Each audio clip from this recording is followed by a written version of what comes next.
में जो सियासत का गुलशन है उसका कारोबार तो चल रहा था खुश असलूबी के साथ। एक मशकूक किस्म की हलचल हमेशा से चलती आई है जिसकी वजह से कुछ इशारे शुरू में देखना बहुत ज़रूरी होते हैं। सेठ साहब, आज एक APC थी जिसमें पाकिस्तान तहरीक इंसाफ थी। इसके अलावा हमने मुस्तफ़ा नवाज़ खोखर साहब और उनकी पार्टी को भी देखा। उस APC का जो भी एलामिया है उसके मुंदरजात की तरफ तो मैं बाद में आऊँगी, लेकिन मुझे आपसे ये जानना है कि 2 दिन ये APC चली तो ब्लैकआउट था, हमने उसकी कोई खबर नहीं सुनी। क्या बातचीत हो रही है? क्या वो तनकीद रोज़मर्रा की जो पाकिस्तान तहरीक इंसाफ की जानिब से की जाती है या अपोजिशन लीडर्स की जानिब से की जाती है वो बयानात चलते रहते हैं, अखबारात में भी वो हिस्सा बनते हैं खबर का, लेकिन यकदम ये प्रेस कॉन्फ्रेंस आती है और ये बिला रोक टोक नशर होती है। कुछ दुखती रगें हैं सिस्टम की, वो भी चलता है सब कुछ ऐसे ही, और यकदम फिर उसके बाद अता तारड़ साहब आते हैं, लेकिन उस वक्त तक काफ़ी देर हो चुकी होती है। हमें आपसे ये जानना है कि इससे पहले जो कुछ भी नशर नहीं होता था, अचानक प्रेस कॉन्फ्रेंस का इस तरह से नशर किया जाना कुछ पक रहा है कहीं? क्योंकि हलचल हम सुन रहे हैं कहीं। पता नहीं क्या सुन रहे हैं आप, ये सारा वक्त आप लोग सुनते ही रहते हैं कुछ ना कुछ। अच्छा, अब बात ये है कि क्या सुन रहे हैं आप? कोई साजिश, कोई नई साजिश? जी। अच्छा, वो इसलिए मैं समझता हूँ कि कोई नई साजिश नहीं है, सब ड्रामा है। बात यह है कि अगर आप देखें, मसला इसलिए खड़ा हुआ है कि पहले इनको इजाजत नहीं दी कि एक होटल के अंदर ये मिलके कोई कर लें ये छोटी मोटी कार्रवाई अपनी। फिर ये खोखर साहब के घर चले गए, वहां बैठ के किया, मगर वहां फिर मीडिया के लोग को भी दावत दी हुई थी। अच्छा, ये बड़ी इंटरेस्टिंग डेवलपमेंट है कि मीडिया वालों को शिरकत करने की इजाजत, कि आप भी आए बैठे, जैसे कि वो भी एक ऑपोजिशन का हिस्सा है। चले, मेरा ख्याल है दैट्स इंटरेस्टिंग डेवलपमेंट। मगर इससे ज्यादा इंटरेस्टिंग ये थी कि खोखर साहब को कहा कि आप फाइनल प्रेस कॉन्फ्रेंस करें, और भी इंटरेस्टिंग जो इसकी तरफ आपने इशारा किया कि पहले तो इनको रोकने की कोशिश की, और फिर जब ये इन्होंने कहीं और कर ली और फिर लंबी चौड़ी प्रेस कॉन्फ्रेंस की तो मीडिया को रोका नहीं, कह मीडिया शुरू हो गया और मीडिया ने ब्रेकिंग न्यूज भी देनी शुरू कर दी और हेडलाइन भी लगानी शुरू कर दी, और फिर पूरी कॉन्फ्रेंस भी, उसकी पूरी बात भी सुना दी, और फिर एकदम सब बंद हो गया। इसलिए अब आप सोच रहे हैं कि कोई साजिश है, कोई कंस्पिरेसी है, ये किसने किया, किसने इजाजत दी। तो मैं समझता हूँ, देखिए, अगर आप इसको एग्जामिन करें ना, इसमें क्या है जी। एक तो ये है कि इसमें भाई लोगों के खिलाफ भी बातें हैं और गवर्नमेंट के खिलाफ भी बातें, सीधी सी बात है जी। अपने खिलाफ तो कोई नहीं कहता ना कि करो, मगर हुआ ये कि जब इन्होंने रोका ना इनको, तो उस वक्त मेरा ख्याल है किसी ने बाद में इनको कहा होगा, यार क्या पॉइंट था रोकने का, इन लोगों की हैसियत क्या है, ये क्या कर सकते हैं सिवाय प्रेस कॉन्फ्रेंस देने के। इस किस्म की बयानबाजी अंदर डिस्कशन में हुई है।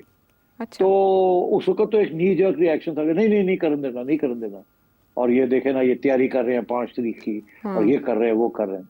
तो एक रिएक्शन था एडमिनिस्ट्रेटिव, मेरा ख्याल है उससे ज्यादातर सियासी तौर पे सोचा नहीं गया, वो एडमिनिस्ट्रेटिव रिएक्शन के साथ ही लगेंगे।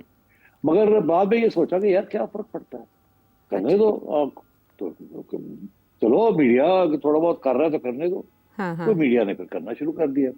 अब जब वो ज्यादा ही हो गया और उसमें SIFC भी आ गया, NFC भी आ गया, ये भी आ गया, मिनरल्स भी आ गया, वो इश्यूज जो कि जिसमें आपको पता है एस्टैब्लिशमेंट इन्वॉल्व है, और फिर मेरा ख्याल है सोचो वो है क्यों है, फिर अता को कहा आ जाओ यार, आ जाओ, रोको इन्होंने, बंद करो।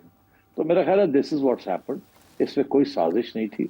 ये दिस डज नॉट इंडिकेट कि एस्टैब्लिशमेंट चाह रही है कि गवर्नमेंट को अंडरमाइन करे, या गवर्नमेंट चाह रही है कि एस्टैब्लिशमेंट से थोड़ा सा पावर और ले ले, या इनको उकसा रही है, ऐसी कोई बात नहीं है। अच्छा। और बाकी सारी स्पेकुलेशन जो है इज मीनिंगलेस। अच्छा, स्पेकुलेशन एक और ये भी है कि ऐसे में जो अदमुई पाकिस्तान तहरीक इंसाफ है, जब मखसूस नशस्तों का फैसला आ गया था तो उसके बाद PTI के कुछ हल्के PTI को ये मशवरा दे रहे थे कि आप अब सर्वाइवल मोड में आ जाएं और वो जो आपके माजी के मुतालबात हैं जिसमें इलेक्शन को तस्लीम ना करना शामिल है उससे भी दस्तबरदार हो जाएं।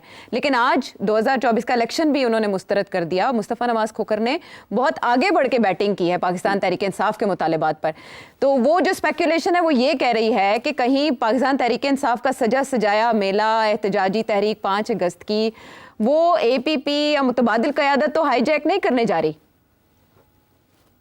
नहीं, हाईजैक क्या करना है, बेचारे वो है ही कुछ नहीं उनके पास जो हाईजैक किया जाए। Sorry to say that. और खोखर साहब हमारे दोस्त हैं, बड़े पढ़े लिखे आदमी हैं, बड़े अच्छे आदमी हैं, उनको बैठा दिया वहाँ, शायद खाकान भी बैठे हुए थे और भी बैठे हुए थे सीनियर लोग, उनसे नहीं ये प्रेस कॉन्फ्रेंस करवाई तो इनसे करवाई है। तो मेरा ख्याल है वो जो सख्त बातें हैं जो कि आपको पता है किस गवर्नमेंट के खिलाफ तो नहीं, एस्टैब्लिशमेंट के खिलाफ जो सख्त बातें हैं वो फिर खोकर साहब से करवा दी उन्होंने क्योंकि बाकी लोग जो है वो शायद ज्यादा कॉम्प्रोमाइज हैं। इससे ज्यादा मैं क्या कह सकता हूँ। And I think that's the long and short of it. Okay, तो एलामिया जो कह रहा है सेठी साहब कि मुल्क को नए मिसाक जमहूरियत की ज़रूरत है, और वो भी सब पार्टीज़ के दरमियान, यानी हुकूमती पार्टीज़ उससे मुस्तस्ना नहीं है, और ट्रूथ एंड रिकन्सिलिएशन कमीशन बनाया जाए साउथ अफ्रीका की तर्ज पर। बलोचिस्तान और केपी की सूरत हाल को भी उन्होंने मौजू बनाया अपनी प्रेस कॉन्फ्रेंस का। एलामिया का लापता अफराद के हवाले से बात की, और जो ग्रीन इनिशिएटिव है मुआहदा उसको भी ख़त्म किया जाए, और मादनियात के हवाले से भी अगर कोई बातचीत या कानून साजी हुई है उसको भी तस्लीम नहीं करते, उसको भी मुकम्मल तौर पर ख़त्म किया जाए। और इसमें जो बहुत अहम बात है वो है कि NFC अवार्ड को तब्दील करने की तैयारी की जा रही है। 18वीं तरमीम पे भी ज़रब लगाने की तैयारी की जा रही है, उसको तस्लीम नहीं किया जाएगा। ये बातें अब क्यों तवातर से हो रही हैं? कुछ दिन पहले हसन इकबाल साहब ने भी NFC अवार्ड की तरफ इशारा किया था कि उसकी बेस चेंज होनी चाहिए क्योंकि सेंटर को सफ़र करना पड़ा। सो इससे जमहूरियत को क्या खतरा होगा? जमहूरियत है कहाँ, तो खतरा कहाँ से होगा? छोड़ो यार जमहूरियत को खतरा, जमहूरियत फारग हो चुकी है, जमहूरियत खतरा खतरा। अच्छा आइए आगे आइए। आपके बात ये है कि ये बहुत सी बातें जो है ना सारी, ये हर एक ने पहले एक दफा नहीं, हमने 100 दफा सुनी है जी। एक प्लेटफॉर्म से या किसी और प्लेटफॉर्म से, एक मर्द से या दूसरे खातून से, ये सारी बातें हमने सुनी हुई है। ये एहतजाज, ये मसरत करना, ये करना, वो करना, ऑल देयर, कोई नई बात नहीं है इसमें। अच्छा, कोई नई बात नहीं।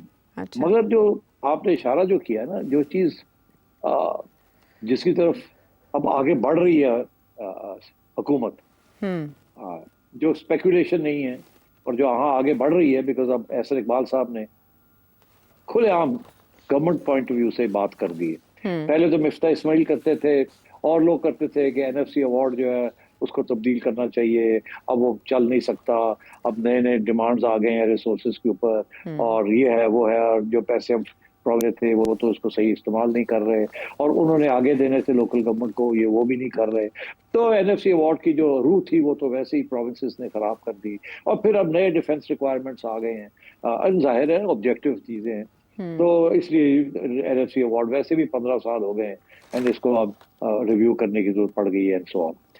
तो और बहुत से डेमोग्राफिक ट्रेंड्स और बाकी और भी डेवलपमेंट और नॉन डेवलपमेंट फैक्टर्स जो है वो अब ज्यादा अहमियत हो गई उनकी, जो पहले शायद इतनी नहीं थी। एंड सो अब एहसन इकबाल साहब ने अब ये बात कर दी है फ्रॉम दैट ऑफिशियल प्लेटफॉर्म, तो अब इसके ऊपर हम बात कर सकते हैं। उससे पहले तो ये कहते थे कि जी हम ये करने जा रहे हैं, ये होना, कोई ऑपोजिशन कहती थी हमारा ख्याल है ये करेंगे। अब एहसन इकबाल साहब ने खुलेआम ये बात कह दी है कि होना चाहिए, और ही इज अ स्पोक्समैन। तो इसलिए I think it merits discussion कि ये बिल्कुल, मैंने इशारा किया था, मेरी उस वक्त चिड़िया की ये खबर थी कि ये डेफिनेटली करना चाहेंगे, और जो 27th अमेंडमेंट है उसके अंदर बहुत सी दिलचस्प चीजें आएंगी। इस वक्त जो हाइब्रिड रेजीम है, जो इनफॉर्मल रेजीम है, उसको फॉर्मलाइज किया जाएगा, कॉन्स्टिट्यूशनल कवर दे दी जाएगी, and so on and so fourth. इसी तरीके के साथ NFC जो है उसके भी तब्दीलियां आएंगी, एंड सो ऑन, और भी चीजें होंगी। तो आई थिंक अगर कोई स्पेशल सेशन आप लगाएं तो we can look at the NFC award in सब डिटेल, बिकॉज एहसन इकबाल साहब ने काफी सारे नुक्ते उठाए जी। मैं उनमें से बहुत से नुक्ते जो हैं उनमें वजन है, और कुछ नुक्ते हैं जो कि शायद वैसे प्रेशर डालने के लिए लगाए गए हैं। अच्छा। मगर कुछ ऐसे हैं जिसमें वजन है, और इनको देखना चाहिए, बिकॉज हालात बदल गए हैं। हाँ। अब सिर्फ सारी जिम्मेदारी पाकिस्तान को चलाने की फेडरल गवर्नमेंट की नहीं है। अगर प्रोविंसेस कहती हैं कि हमारा हक है, हम तो सेमी ऑटोनोमस, क्या हम तो ऑलमोस्ट सॉवरन किस्म की प्रोविंसेस हैं, तो फिर और जिम्मेदारियां भी और लेनी पड़ेंगी ना, तो वो तो लेते नहीं है। सारी जिम्मेदारी जो है और खर्चे जो है, जो नेशनल खर्चे हैं, वो तो सारी फेडरेशन कर रही है, पैसे फेडरेशन के पास है नहीं। तो अब इसी किस्म की चीजें, और टैक्सेशन जो है वो भी देखनी पड़ेगी, कौन किसको टैक्स करता है और क्यों नहीं करता, और कलेक्ट करते हैं कि नहीं करते। तो आई थिंक ये, अब मैं in principle I am in favour कि NFC अवार्ड को खोला जाए, इससे बैठ के फिर डिस्कशन की जाए, मगर प्रॉब्लम क्या है, और ये इसके ऊपर डिटेल में डिस्कशन हो सकती है पॉइंट वाइज, जो कि एहसन इकबाल साहब ने किया।